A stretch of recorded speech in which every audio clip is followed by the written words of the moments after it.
ठीक है ना। देखो धूल रामविलास शर्मा, ये जो लेखक थे बेटा, हिंदी साहित्य के प्रख्यात आलोचक, प्रख्यात मैंने समझते हो, आलोचना के क्षेत्र में इनका बहुत बड़ा नाम है। 1912 में इनका जन्म हुआ था उत्तर प्रदेश के उन्नाव जिलों में, ठीक है। और इन्होंने कई महत्वपूर्ण पुस्तकें लिखी, भाषा और साहित्य, निराला की साहित्य साधना, कई बहुत ही महत्वपूर्ण पुस्तकें लिखी। विभिन्न लेखकों पर इन्होंने विभिन्न पुस्तकें लिखी, समझ गए।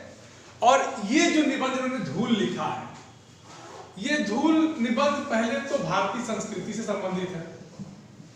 किससे है? भारतीय संस्कृति से। उसके बाद एक पॉइंट ये हो गया। दूसरा पॉइंट हमारा बनता है इसमें संस्कार। क्या बनेगा? संस्कार। संस्कार कहने का मतलब क्या है? देखो इस कहानी में शुरुआत में ही, सॉरी इस निबंध की शुरुआत में ही लेखक ने हमें यह बताने का प्रयास किया है कि किसी भी व्यक्ति को हीरा हमेशा चमकता हुआ चाहिए। आप निबंध को पढ़े होंगे, इस निबंध को शुरू में लेखक ये बताने का प्रयास करता है कि किसी भी व्यक्ति को हीरा हमेशा चमकता हुआ पसंद होता है, समझ रहे हो। लेकिन धूल एक ऐसी चीज है जो सबको नहीं मिल पाती। अगर नहीं मिल पाती है तो ये उसका दुर्भाग्य है। धूल का मतलब समझ ही रहे हो। धूल यहां कहने का मतलब लेखक की ये है कि मिट्टी की ऊपरी भुरभुरी परत, वो धूल जो अखाड़े में लोग अपने शरीर में लेपते हैं, वो धूल जिसपे भगवान राम चलकर खेले थे, वो धूल। कहने का मतलब है कि जो हमारे आसपास वातावरण की जो प्राकृतिक चीजें हैं जिससे हमारा शरीर बना है, मिट्टी, धूल, आज वर्तमान परिवेश में हम इससे बहुत दूर होते जा रहे हैं। पहले क्या होता था कि पहले के लोग जो छोटे छोटे बच्चे होते थे उनको धूल में खेलने के लिए छोड़ देते थे। लेखक का व्यंग है। पहले क्या होता था कि लोग छोड़ देते थे छोटे छोटे बच्चों को कि लड़का हमारा है, धूल में खेलेगा तो इसके हाथ पांव मजबूत होंगे। अब क्या सिस्टम प्रचलन बन गया है कि अब बच्चे को मिट्टी ना लगने पाए। जो आजकल की दुनिया है, जो आजकल के लोगों का मिजाज है, इस मिजाज के अंतर्गत जो सौंदर्य आकर्षण की चीजें हैं वो इतनी बना दी गई कि धूल न जाने कहां छिप गई। आधुनिक दुनिया की वास्तविकता में लोग डूब गए, वास्तविकता को भूल गए, और जो भौतिक दुनिया है, जो बनाई गई दुनिया है, जो आकर्षण पर आधारित दुनिया है, लोग उसको क्या है, उसमें अपनी शुद्ध बुद्ध भूल गए, उसी में डूब गए पूरी तरह से। वास्तविकता क्या है वो भूल गए। बात समझ में आ रही है? तो इसी प्रकार के निबंध में लेखक ने भारतीय संस्कृति की परंपरा को, धूल का क्या क्या महत्व है, इस धूल को हम किस किस रूप में ले सकते हैं, इसको बताने का प्रयास किया है। किसने किया है? रामविलास शर्मा ने। ठीक। कहते हैं कि ऐसा कौन सा व्यक्ति होगा जिसका बचपन गांव में न बीता होगा, और अगर न बीता होगा और वो धूल में न खेला होगा तो वो उसका क्या होगा? दुर्भाग्य होगा। क्या होगा? आप सब लोग भी खेले होंगे, ऐसी बात नहीं है, मेरे हिसाब से सब लोग खेले होंगे। और अब की पीढ़ी क्या है, अब की जनरेशन क्या है कि ये धूल को तौहीन समझती है। अगर उसके ऊपर धूल लग गया तो ऐसे देखेंगे जैसे लगेगा कि इनको सांप काट लिया। ये क्या है? आधुनिक चकाचौंध की दुनिया में जो लिप्त हैं उनका दुर्भाग्य है कि अपनी मिट्टी को नहीं पहचानती। ठीक है। कहते हैं कि आज अभिजात वर्ग, इसमें एक शब्द है अभिजात वर्ग। अभिजात माने होता है धनी वर्ग। अभिजात माने क्या होता है? धनी वर्ग। तो कहते हैं कि अभिजात वर्ग ने प्रसाधन सामग्री में बड़े बड़े आविष्कार किए। देखो तमाम तरह की क्रीमें हैं ना, लगा के गोरे हो जाओ, ये हो जाओ, तमाम तरह की प्रसाधन सामग्री माने यही थी जो मनुष्य को सुंदर बनाने का काम करती हूँ। Baby Johnson.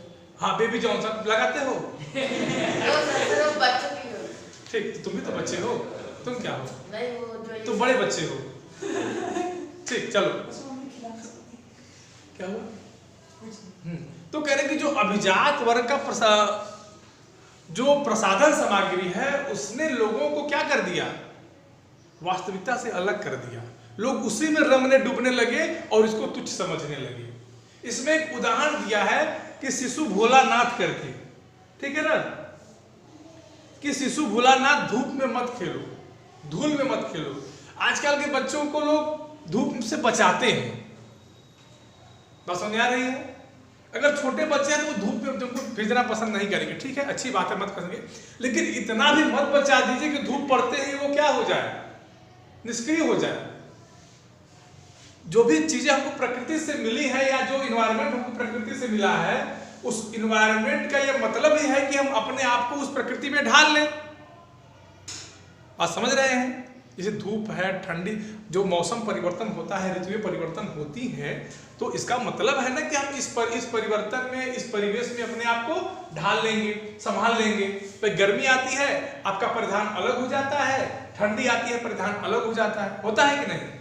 तो कुछ इसी तरह की बात रामविलास शर्मा कहते हैं कि जो लोग धूल से वंचित रह गए ये उनका दुर्भाग्य है, और जो धूल को तौहीन समझते हैं, उसकी उपेक्षा करते हैं, वो क्या है, उनका बहुत बड़ा दुर्भाग्य है। धूल की महत्ता बताते हुए ये कई जगह से, विभिन्न प्रकार के देशों से, विभिन्न देशों से तमाम तरह के उदाहरण बताते हैं कि इस धूल को कितने लोगों ने कितने नामों से जाना। किसी ने अपने मातृभूमि स्वीकार की, किसी ने माथे का चंदन स्वीकार किया। आपको याद होगा चंद्रशेखर आजाद ने जालियांवाला बाग हत्याकांड के बाद उसकी मिट्टी उठा के अपने माथे पर लगाई थी, पता है ना। तो बस नजरिया ये है, बात ये है कि आप धूल को किस नजरिए से देखते हो। यहां धूल कहने का मतलब साधारण सी मिट्टी नहीं है। धूल कहने का मतलब है कि आप धूल को किस हिसाब से लेते हैं, आपके लिए वो धूल कितना महत्व रखता है। जैसे आप इस विद्यालय में पढ़ते हैं, अब यहां की मिट्टी आपके लिए कर्मभूमि बन जाएगी। आप यहां से अगर टॉप करके निकलते हैं, आप यहां से अच्छा परफॉर्मेंस करके निकलते हैं, तो क्या होगा, आपके लिए इस मिट्टी का अलग महत्व होगा। अगर कोई कहेगा एपीएस, तो कहेंगे अरे सर उस मिट्टी की बात ही अलग है, वहां जो जाता है अच्छा बन जाता है। बात समझ रहे हैं। तो सबके अपने नजरिए। अब ये है कि आपका नजरिया गलत नहीं होना चाहिए। कहेंगे यहाँ तो साक्षात सरस्वती बसती है इस मिट्टी में, अगर आप अच्छा करते हो, आपके मार्क्स अच्छे आते हैं, आपके संस्कार अच्छे हो गए यहाँ पढ़ते पढ़ते, तो लोग, आप यही ना दूसरे से कहोगे सर यहाँ की मिट्टी में साक्षात सरस्वती का वास है, बोलिए। या किसी भी संगीत समारोह जहाँ होता होगा, जहाँ संगीत के कार्यक्रम चलते होंगे, जहाँ संगीत का विश्वविद्यालय स्थापित होगा, लोग कहेंगे ना कि उस वहाँ तो साक्षात सरस्वती वाग देवी बैठी रहती है। ये धूल की महत्ता होती है। ये धूल है रामविलास शर्मा के बारे में, क्योंकि उन्होंने कहा कि जो शिशु भोलानाथ नाम लिया, ने काल्पनिक नाम लिया। ये इन्होंने आज के समाज पर एक व्यंग किया कि आजकल के लोग ये कहते हैं कि धूल में मत खेलो, धूप में ना खेलो। अरे भाई क्यों न खेलो, क्यों न खेलो। ये प्रकृति प्रदत्त चीजें हैं, मनुष्य के लिए बनी है। क्षितिजल पावक गगन समीरा पंच रचित यह अधम शरीरा। जितनी भी चीजों से हमारा शरीर भी तो मिट्टी से बना है कि नहीं। तो जब हमारे शरीर में ही मिट्टी है तो क्यों उससे हम दूर भागे। दुनिया की एकमात्र धरती ऐसी है जिस पर भगवान ने चला है, भगवान ने खेला है। आप देखिए, सूरदास को पढ़े हैं कि नहीं, पढ़े नहीं। सूरदास ने लिखा है भगवान श्री कृष्ण के बारे में, घुटुरन चलत रेत तन मंडित मुकुद दिलेब की। घुटुरन को तो समझते हो, बकैया जानते, जो छोटे बच्चे खेलते हैं, अपने पैर हाथ के बगल चलते हैं। तो कहते हैं कि घुटुरन चलत रेत तन मंडित मुकुद दिलेब की, मतलब भगवान श्री कृष्ण जैसे लोग इस धरती पर चले हैं, तो फिर हम कौन होते हैं कि जो धूल को तुच्छ समझते हैं? भगवान राम दौड़ते थे, समझ गए। इसके बाद कहते हैं कि हमारी सभ्यता इस धूल के संसर्ग से बचना चाहती है। हमारी सभ्यता मतलब जो हमारा कल्चर है, देखो क्या एडॉप्टेशन होता है समय परिवर्तन के साथ, लोग कैसे बदलते हैं। कहते हैं कि हमारी सभ्यता इस धूल के संसर्ग से बचना चाहती है, धूल के संपर्क में नहीं आना चाहती। भाई आप देखिए उठा के, यहां से आप घर जाते हैं तुरंत स्लीपर पहन लेते हैं, आप, मुझे नहीं लगता कि आप लोगों में से कोई लोग खेत में गए होंगे।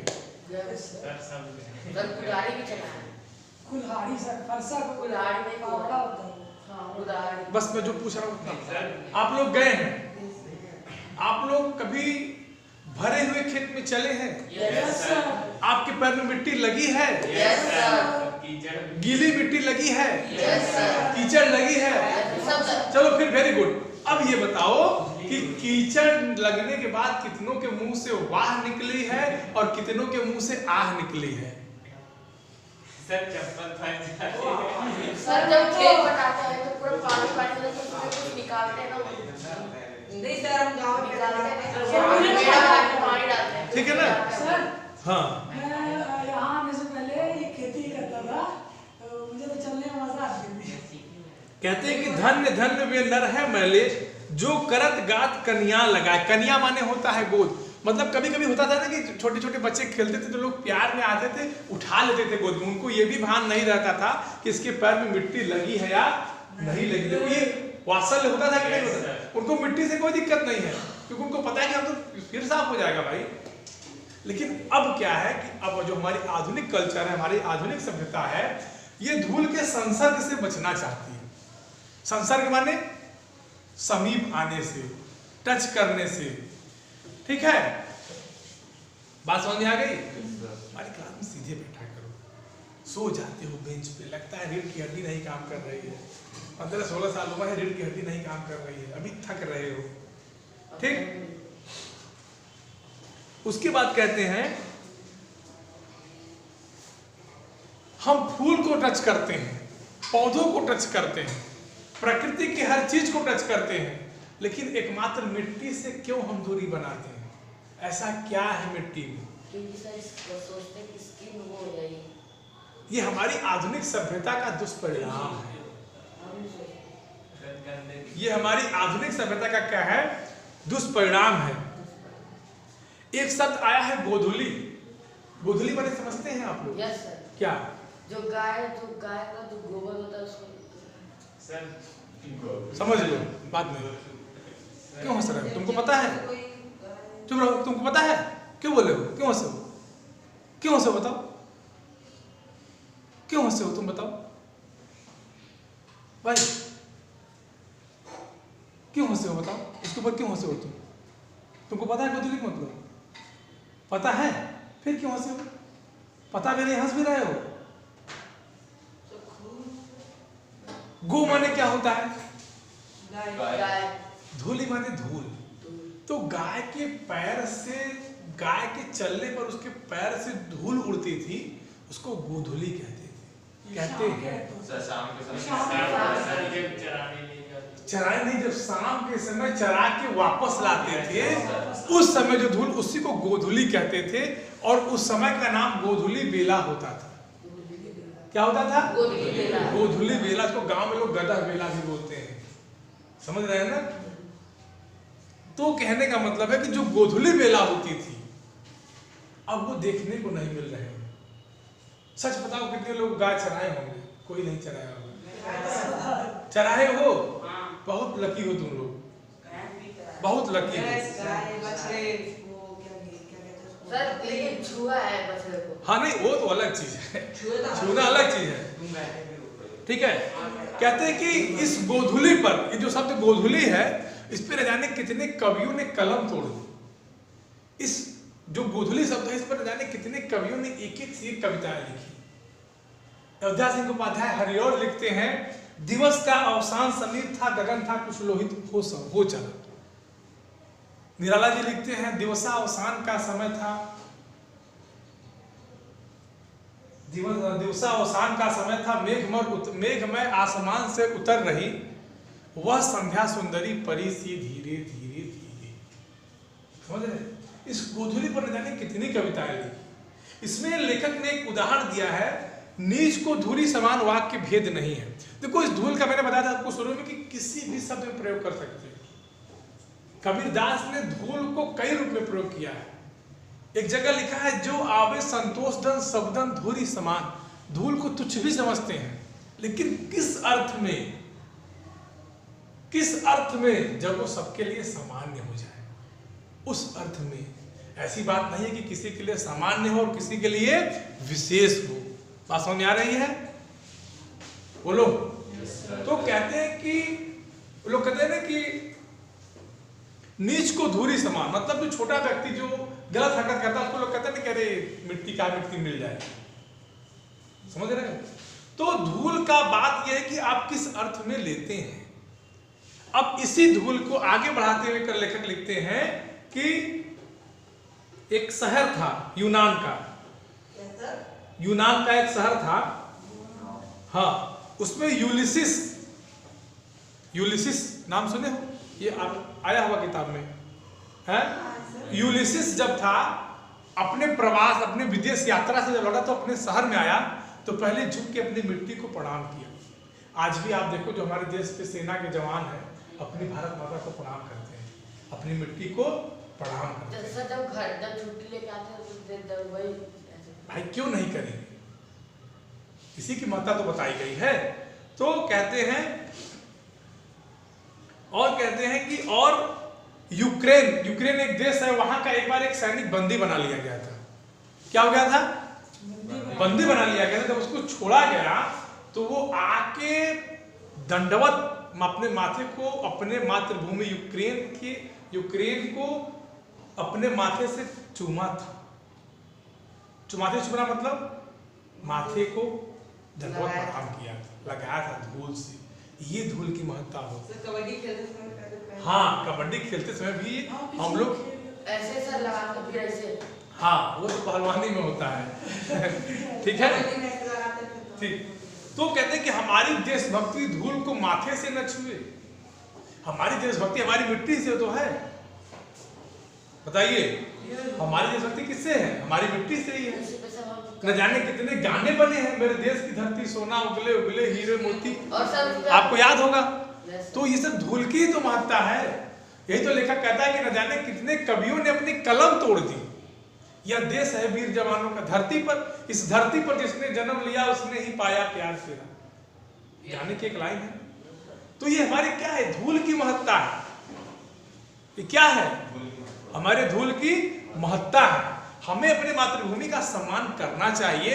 आधुनिक चकाचौंध है, ठीक है, अच्छी बात है कि आप उनका प्रयोग करिए, लेकिन अपने विरासत को न भूलिए। आपकी अपने जो विरासत है, आपके अपने जो संस्कार हैं, आप उनको न भूलिए। समझ रहे हैं? इस निबंध में लेखक यही कहना चाहता है कि आपकी अपनी जो विरासत है, आपके अपने जो संस्कार हैं, आपके अपने धूल के प्रति, मिट्टी के प्रति जो सम्मान है, उसको आप हरगिज नहीं भूलेंगे। बात समझ में आ रही है? कोई बोर नहीं ना हो रहा है? देखो अंतिम में क्या कहते हैं कि आजकल के जमाने में क्या है कि लोग हीरे माने एक तो मतलब हीरा धातु से हो गई, और दूसरे हीरे का मतलब है आधुनिक चकाचौंध। कहते हैं कि लोग इतने चकाचौंध में व्यस्त हो गए कि ये जो संस्कार रूपी पर्दा है उनकी आंखों पर पड़ गया और वो वास्तविकता से अलग हो गए, कट गए। बात समझ रहे हैं?